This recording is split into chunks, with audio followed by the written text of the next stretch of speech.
Hello students, मैं तेजस गावंडे आपके लिए लेके आया हूँ यूनिट्स एंड डायमेंशन की नई वर्कशीट। ओके, मैं इस पे जितने भी क्वेश्चन हैं वो सभी के सभी इंपॉर्टेंट है। हर क्वेश्चन जो है कहीं ना किसी एग्जाम में पूछा गया है। दूसरी इंपॉर्टेंट चीज़, जब वीडियो में बना रहा हूँ मेरे आजू बाजू में ना छोटे छोटे बच्चों का बहुत आवाज़ आएगा।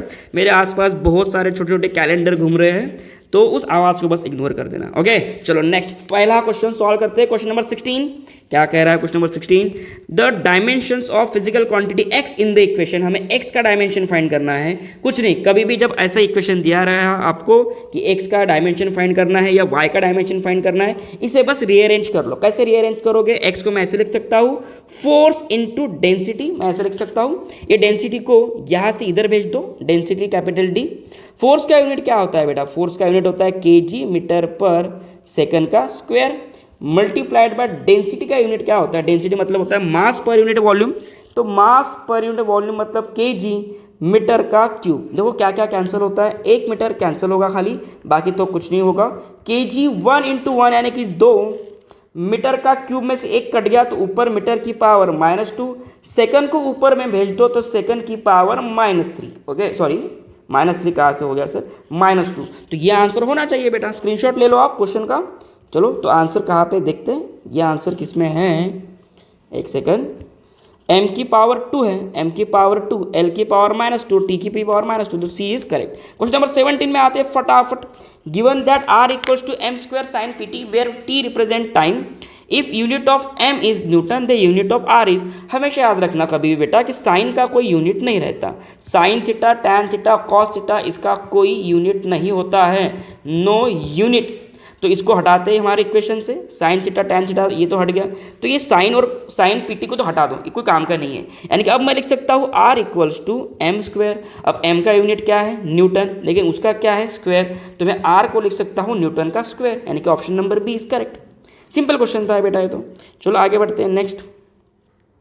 ऐसा यूनिट ऑफ मोमेंटम इज। बेटा मोमेंटम देखो, फिर से आवाज़ है ना छोटे छोटे बच्चों का। ये आसपास में ना कैलेंडर मेरे बहुत है, मैं इससे इरिटेट हो चुका हूँ अभी, पर कोई बात नहीं, क्या कर सकते हैं भाई, बच्चे हैं, कुछ कर नहीं सकते। लीनियर मोमेंटम का डायमेंशन बताओ। पहले बात तो मोमेंटम का बेटा, मोमेंटम को हम क्या लिखते हैं? मास इनटू वेलोसिटी, ये लिखेंगे। तो बेटा मास का यूनिट क्या होता है? मास का यूनिट होता है किलोग्राम। वेलोसिटी का यूनिट क्या होता है? मीटर पर सेकंड। तो यहाँ पे डायमेंशन क्या आएगा? केजी मीटर पर सेकंड स्क्वायर, यानी कि केजी मीटर पर सेकंड, सेकंड स्क्वायर नहीं, केजी मीटर पर सेकंड ही आएगा। ठीक है, चलो हटाओ इसको अभी। उसके बाद important, candela is SI unit of luminous intensity. ठीक है, the dimensions of gravitational constant capital G and moment of inertia are respect. तो क्वेश्चन नंबर 20 में आपको पूछा गया है कि ग्रेविटेशनल कांस्टेंट कैपिटल जी का यूनिट और मोमेंट ऑफ इनर्शिया का यूनिट। देखो बच्चों, ये दो टॉपिक जो आएंगे हमारे, ये आएंगे सीधा अभी आपका जो ग्रेविटेशन चैप्टर है उसमें। तो मैं थोड़ा आइडिया दे देता हूँ। तो क्या होता है ना, ग्रेविटेशनल फोर्स होता है between two object is directly proportional to, उसका फॉर्मूला होता है कैपिटल जी यानी कि gravitational constant multiplied by m1 into m2 यानी कि प्रोडक्ट ऑफ मास, ये मास का प्रोडक्ट है, डिवाइडेड बाय डिस्टेंस का स्क्वायर। तो यहाँ से बेटा हमें जी का डायमेंशन मिल सकता है। कैसे आएगा जी का डायमेंशन? फोर्स का यूनिट क्या होता है? न्यूटन। जी को तो जी ही लिखेंगे। m1 m2 मतलब मास, मास मतलब केजी का स्क्वायर। ये देखो, ये भाजी पाले वाला आ गए भाई, क्या कर सकते हैं, अभी थोड़ा एडजस्ट कर लिया करो, कुछ नहीं कर सकता मैं जब भी वीडियो बनाता हूँ ना, कोई भाजी पाला वाला आएगा, कोई भाई सेल्समैन आ जाएगा, या कोई कुत्ते भौंकने लग जाएंगे, या फिर ये कैलेंडर ये चिल्लाने लग जाएंगे, तो कभी ना कभी ये तकलीफ होती है मेरे को, कभी ना कभी क्या हमेशा तकलीफ होती है। बट स्टिल अपना काम है वीडियो बनाना, टाइम को यूटिलाइज करना। चलो तो इस चीज़ को इग्नोर करो, आप कॉन्सेंट्रेट करो गावंडे सर पे और गावंडे सर की टीचिंग्स पे। ओके, तो डिस्टेंस का यूनिट क्या होता है? मीटर, मीटर का स्क्वायर। तो यहाँ से कैपिटल जी का यूनिट क्या बनेगा? पहले ये देखो, न्यूटन मीटर स्क्वायर पर केजी का स्क्वायर। तो सबसे पहले बेटा ना हमें इसमें कन्वर्ट करना पड़ेगा, किसमें? बेस एसआई में। तो न्यूटन को मैं क्या लिख सकता हूँ? केजी मीटर अपॉन सेकंड का square multiplied by metre square already है, नीचे में है केजी का स्क्वायर। क्या क्या कैंसिल हो सकता है? सिर्फ एक केजी कैंसिल होता है, बाकी कुछ नहीं। मीटर इंटू मीटर का स्क्वायर होगा मीटर की पावर 3 सेकंड केजी को ऊपर भेज दो तो केजी की पावर -1, सेकंड को ऊपर भेज दो तो सेकंड की पावर -2। ये होना चाहिए बेटा कैपिटल जी का डायमेंशन या यूनिट। डायमेंशन तो हम निकाल लेंगे। और किसका पूछा है हमें क्वेश्चन नंबर 20 में, और किसका पूछा है? मोमेंट ऑफ इनर्शिया का। बेटा मोमेंट ऑफ इनर्शिया लेटर आई से दिखाया जाता है। आई मतलब एम आर का स्क्वायर, एम मतलब मास और आर मतलब डिस्टेंस, दैट इज मीटर का स्क्वायर। तो देख लो अभी आई का आ गया केजी मीटर स्क्वायर और इसका क्या आ गया केजी की पावर -1 मीटर की पावर 3 सेकंड की पावर -2। तो मुझे ऑप्शन देखने दो। तो ऑप्शन आपको आंसर दे दिया है मैंने already, B is the correct answer. Okay चलो नेक्स्ट क्वेश्चन की तरफ चलते हैं। द डायमेंशंस ऑफ, तो हमारा नेक्स्ट क्वेश्चन है क्वेश्चन नंबर 21 क्या कह रहा है? देखो बच्चों, angular momentum to linear momentum का हमें रेशो चाहिए डायमेंशंस का। तो पहले आपको एंगुलर मोमेंटम पता होना चाहिए फर्स्ट ऑफ ऑल। तो एंगुलर मोमेंटम मतलब होता है बच्चों आई इंटू ओमेगा, यानी कि moment of inertia into angular velocity. अभी आप 11th में पढ़ाई कर रहे हो तो आपको ये टर्म्स नहीं पता है। जैसे आप 12th के पहला चैप्टर पढ़ोगे रोटेशनल मोशन, वहाँ पे आपको ये दोनों टर्म्स देखने को मिलेगी। अब आई मतलब moment of inertia, moment of inertia को हम लिख सकते हैं M R square into omega. अब एम मतलब होता है बच्चों मास, मास मतलब केजी, हमें सिर्फ यूनिट से मतलब है। आर मतलब होता है बच्चों डिस्टेंस, डिस्टेंस का स्क्वायर है, तो यहाँ पे मीटर का क्या आएगा? स्क्वायर। तो ओमेगा का यूनिट होता है रेडियन, रेडियन पर सेकंड। ओके ये किसका यूनिट हो गया? ये हो गया बच्चों एंगुलर मोमेंटम का। मैं थोड़ा पेन की निब बढ़ा देता हूँ। ओके चलो नेक्स्ट, अब लीनियर मोमेंटम की बात करते हैं हम। किसकी बात करते हैं? लीनियर मोमेंटम की। अब लीनियर मोमेंटम में क्या होता है? लीनियर मोमेंटम मतलब आपका मास इंटू वेलोसिटी। अब मास का यूनिट क्या होता है? किलोग्राम। वेलोसिटी का यूनिट क्या होता है बच्चों? वेलोसिटी का यूनिट होता है मीटर पर सेकंड। अब हमें दोनों का क्या पूछा है? रेशो। तो angular momentum divided by linear momentum, अगर मैं इसका रेशो लूँ तो देखो एंगुलर मोमेंटम क्या है?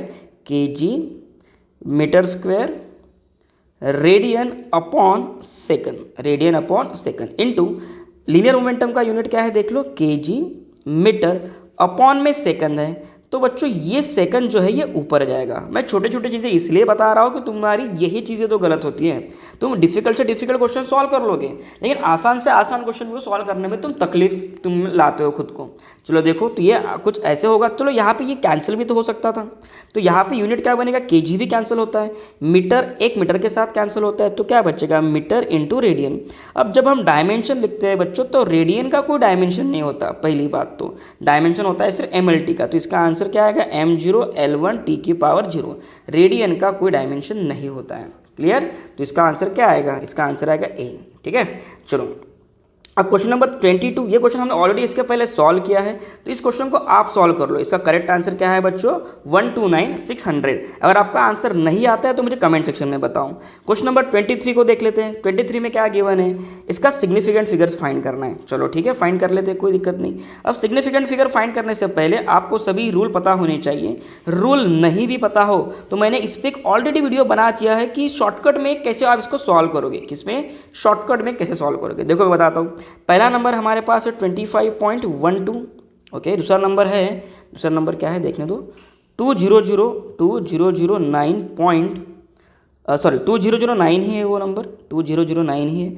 लास्ट नंबर इज 4.156 एंड सबसे आखिरी का नंबर है 1.217 10⁻⁻⁴। इसने पूछा क्या है रे? The number of significant figure in all the given number. अच्छा सब में 4, इसमें भी 4, इसमें भी 4, इसमें भी 4, इसमें भी 4। पावर्स मैटर नहीं करते, यहाँ पे पावर्स मैटर नहीं करते। यहाँ पे भी 4, यहाँ पे भी 4 और यहाँ पे भी 4। So correct answer is 4, D answer आएगा इसका बेटा। क्या आंसर आएगा? डी। चलो इजी क्वेश्चन था।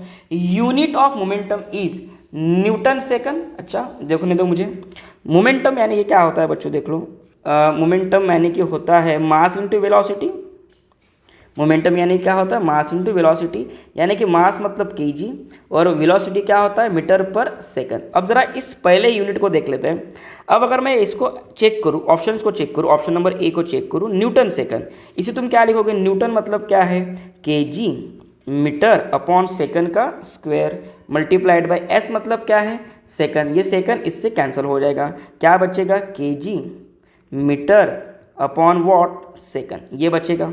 अब ये तो अपना आंसर आ गया। ये मोमेंटम का ही यूनिट है, यानी कि पहला ऑप्शन ही बैठ गया इसमें। तो इस क्वेश्चन को सॉल्व कैसे करना था? आपको ऑप्शन चेक करना था। जो ऑप्शन में बैठ गया वो आंसर सही था। क्लियर। अब यहाँ पे देख लो, if force length and time are assume to be fundamental units then the dimension formula for mass will be. ये क्वेश्चन भी हमने क्लास में तो किया है, पर स्टिल मैं इसका आंसर आपको देना चाहूँगा। इसको कैसे सॉल्व करना है देख लो। हमें किसे कंपेयर करना है, मास को, किसके फॉर्म में, force length and time, F की पावर x, L की पावर y एंड T की पावर z। तो अब इसको मैं शॉर्टकट वे में सॉल्व करने की कोशिश करूंगा। सबसे पहले राइट हैंड साइड का यूनिट लिख लेता हूं मैं। मास है तो m की पावर 1, L की पावर 0 एंड T की पावर 0, ओके, इक्वल्स टू। अब हमें यहाँ पे फोर्स का यूनिट लिखना, डायमेंशन लिखना पड़ेगा। फोर्स का डायमेंशन क्या होता है, अरे m1 L1 T की पावर -2, ठीक है, होल पावर x। अब लेंथ का डायमेंशन क्या होता है, सिर्फ L की पावर 1, लेकिन होल पावर क्या है y। और यहाँ पे T का डायमेंशन क्या होता है, टाइम। T मतलब टाइम ही दिया है ना इन्होंने, एक सेकंड में चेक कर लेता हूँ। T मतलब क्या दिया, टाइम, ओके। टाइम का डायमेंशन 1 होल पावर, और इसकी होल पावर क्या आएंगे बेटा, z। अब इसको खाली रीअरेंज करना है हमें रीअरेंज कैसे करना है, देखो, m की पावर 1, L की पावर 0, T की पावर 0, ठीक है, ये हो गया, इक्वल्स टू। अब इसे सॉल्व करना है, m की पावर x, L की पावर x प्लस y, ठीक है, और T की पावर -2x प्लस z। ये तरीका रहेगा इसको सॉल्व करने का, ओके। अब कंपेयर करना है हमें। अब कंपेयर क्या करना है, m की पावर जो भी रहेगी यहाँ पे वो लेफ्ट हैंड साइड के साथ कंपेयर करना है। तो x इक्वल्स टू मैं लिख सकता हूँ, यहाँ पे m की पावर देखो क्या है 1, यहाँ पे l की पावर देख लो x प्लस वाई, और यहाँ पे l की पावर देख लो 0, तो मैं लिख सकता हूँ x plus y equals to 0। Last -2x plus z equals to, ये क्या है 0। चलो x की वैल्यू अगर 1 आ गई तो y की वैल्यू क्या होगी, -1। यहाँ पे x की वैल्यू अगर 1 है तो z की वैल्यू क्या होगी, +2। यानी कि आंसर क्या होगा आपका, mass is directly proportional to force length time.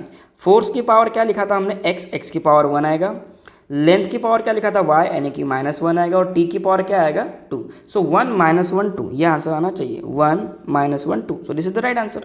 तो wavelength of the ray of light is 0 point, question number 26 पे आते हैं बेटा, क्वेश्चन नंबर 26 पे आ जाओ। इज इक्वल्स टू, पहली बात तो माइक्रोन मतलब 10⁻⁻⁶ होता है, पहली बात, ठीक है। अब ये नंबर देखो, पहले 0 काउंट करो, कितने इसमें, 1 2 3 4 5, 5 डेसिमल पॉइंट के बाद 5 डिजिट्स हैं। तो मैं इसे ऐसा लिख सकता हूँ, पहली बात तो 6 × 10⁻⁻⁵ मैं इसे ऐसा लिख सकता हूँ। क्या है किसी ऑप्शन में है क्या, नहीं है। माइक्रोन मतलब कितना होता है, -6, तो ये आंसर नहीं होता, नहीं है, ठीक है। अब इसको रीअरेंज करना पड़ेगा, कैसे रीअरेंज करना पड़ेगा, देखो, इसे अगर मैं ऐसा लिख दूँ तो 60 से अगर मल्टीप्लाई कर दूँ तो मुझे और एक पावर -1 से मल्टीप्लाई करना पड़ेगा, ऑलरेडी कितना था, -5। तो आंसर क्या होगा, 60 × 10⁻⁻⁶, ये आंसर होना चाहिए इसका, यानी कि ऑप्शन नंबर बी, सिंपल। तो चलो नेक्स्ट क्वेश्चन की तरफ बढ़ते हैं बेटा। फिर नेक्स्ट क्वेश्चन क्या है, नेक्स्ट क्वेश्चन है significant figure in all this number. Simple है रे, इसमें 4, इसमें भी 4, इसमें भी 4, इसमें भी 4। ये क्वेश्चन तो रिपीट हुआ है शायद से, है ना, क्वेश्चन रिपीट हुआ है। नेक्स्ट, अब 30 नंबर का क्वेश्चन देख लेते हैं, 30 नंबर का क्वेश्चन देख लेते हैं। पढ़ो तब तक तुम 30 नंबर का क्वेश्चन, तब तक मैं इसे इरेज कर देता हूँ, मिटा देता हूँ। चलो नेक्स्ट क्वेश्चन नंबर 30 को देखते हैं। 30 में s equals to a plus BT plus CT का स्क्वायर, ये आपको इक्वेशन दिया गया है। s किस में मेजर है, मीटर में, t भी सेकंड्स में, c पूछा गया है कि c का यूनिट क्या होगा। अब मुझे कुछ नहीं करना है, हमें खाली s को इक्वेट करना है CT स्क्वायर के साथ। यहाँ से c आएगा आपका s/t स्क्वायर। अब s है मीटर, टाइम है सेकंड, और उसका क्या है स्क्वायर। तो यहाँ पे c का डायमेंशन क्या होगा, c का डायमेंशन होगा मीटर पर सेकंड स्क्वायर, यूनिट मीटर पर सेकंड स्क्वायर, सही है। Select the pair whose dimensions are same. तो अभी यहाँ पे ना आपको ये क्वेश्चन ज़्यादा डिफिकल्ट नहीं है, क्वेश्चन नंबर 32, बस आपको पता नहीं है बच्चों। 31 में स्ट्रेस क्या होता है ये पता नहीं है, ठीक है। प्रेशर आपको पता है, स्ट्रेन क्या होता है पता नहीं है। तो मैं आपको बता दूं, स्ट्रेस मतलब होता है फोर्स पर यूनिट एरिया। अरे सर ये तो प्रेशर के बराबर है, बिल्कुल बराबर है। प्रेशर और फोर्स स्ट्रेस क्या होते हैं, ऑलमोस्ट सेम होते हैं, इसलिए इस क्वेश्चन का आंसर बेटा है ए, ठीक है। तो बाकी ये क्वेश्चन मैं नेक्स्ट वीडियो में लूँगा, okay. So thank you so much for watching this video everyone. अगर वीडियो अच्छा लगा तो प्लीज़ जाते जाते लाइक कर देना, चैनल को सब्सक्राइब जरूर कर देना। Thank you so much for watching this video, bye everyone.